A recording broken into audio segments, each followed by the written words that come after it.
In this video, I'm going to give you the answer of this question. The question is, Thomas Stephens was the first person to do what on a bicycle? Now I'll give you the answer of this question, and the correct answer for the question is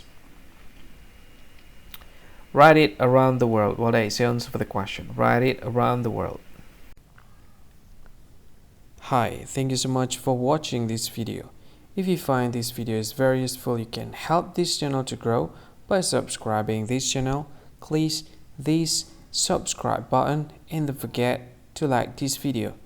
And if you find this video is not really good, or you don't really like this video, or you kind of feel that it's a little bit offensive or something like that, you can click this one, dislike button. You can do that anyway. And if you want to share this video with your friend, you can share it by clicking this share button, and you can share it to any social media that you wish that is currently available at this time, like Facebook, Twitter, LinkedIn, and many others, right?